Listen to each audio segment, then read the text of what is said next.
வணக்க மக்களே, இன்னைக்கு நம்ம பார்க்க போற பழமொழி கதைகள் என்னன்னா, அளவுக்கு மிஞ்சினால் அமிர்தமும் நஞ்சு. வாங்க வீடியோக்குள்ள போலாம். ஒரு ஊர்ல தடபுடலா கல்யாணம் நடந்துட்டு இருக்கு. இந்த கல்யாணத்துக்கு அலையா விருந்தாளியா வந்த 2 பூனைங்க இதை பார்த்துக்கிட்டு இருக்கு. இதையெல்லாம் பார்த்து ஆசைப்பட்டு இந்த பூனைங்களும் நாமளும் உள்ள போய் சாப்பிட்டா என்ன அப்படின்னு யோசிக்கிறாங்க.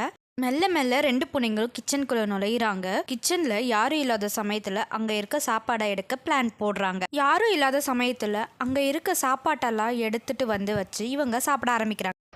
மச்சான், லட்டு, பூந்தி, ஜாங்கிரி, அதிரசம், சாப்பாடு எல்லாமே நல்லா இருக்கு. வா, ஒரு புடி பிடிப்போம். இப்படியே எல்லாத்தையும் ஒரு புடி பிடிச்சிச்சு.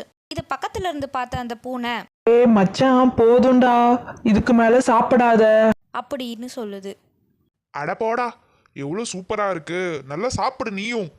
சாப்பிட்டு முடிச்சுட்டு 2 பூனைங்களும் வீட்டுக்கு கிளம்புறாங்க. திடீர்னு கருப்பு கலர் பூனை உள்ள ஓடி போய் ஒரு லட்டு பிளேட் எடுத்துக்கிட்டு வீட்டுக்கு போயிட்டு இருக்கு. ஆரஞ்சு கலர் பூனை நல்லா சாப்பிட்டுட்டு நடக்க முடியாம நடந்து போகுது. 2 பூனையும் வீட்டுக்கு வந்து அப்பாடான்னு இருக்காங்க. திடீர்னு ஆரஞ்சு பூனைக்கு கடுமையான வயிற்று வலி ஏற்படுது.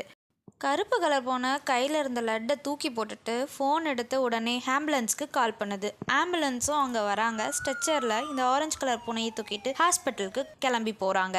கருப்பு பூனையும் லட்டை கீழே போட்டுட்டு நானும் வரேன்னு குடுகுடுன்னு ஓடுது. ஹாஸ்பிட்டலில் டாக்டர் டெஸ்ட் எடுத்து பார்த்துட்டு அதிகமாக சாப்பிட்டதே வயிற்று வலிக்கு காரணம், எது சாப்பிட்டாலும் அளவோடு சாப்பிட்ணும், அப்போ தான் உடலுக்கு நல்லது அப்படின்னு அறிவுரை சொல்கிறாரு. ஹாஸ்பிட்டல்லேருந்து டிஸ்சார்ஜ் ஆகி 2 பூனையும் வீட்டுக்கு போகிறாங்க. போகிற வழியில் ஒரு ஃபுட் ஸ்ட்ரீட் இருக்குது, அதை பார்க்குறாங்க. உடனே அந்த ஆரஞ்சு பூனைக்கு ஏதாவது இங்கே சாப்பிட்ணும் போலவே இருந்தது. அப்போ தான் திடீர்னு டாக்டர் சொன்ன ஞாபகம் அந்த பூனைக்கு வருது. உடனே அதோட வாயை கட்டுப்படுத்திக்கிட்டு அந்த பூனைங்க வீட்டுக்கு சந்தோஷமாக கிளம்பிடுச்சு. இந்த கதை உங்களுக்கு பிடிச்சிருந்தா லைக் பண்ணுங்கள், ஷேர் பண்ணுங்கள், மறக்காமல் என்னோட சேனலை சப்ஸ்கிரைப் பண்ணிவிடுங்க. டாடா பாய்.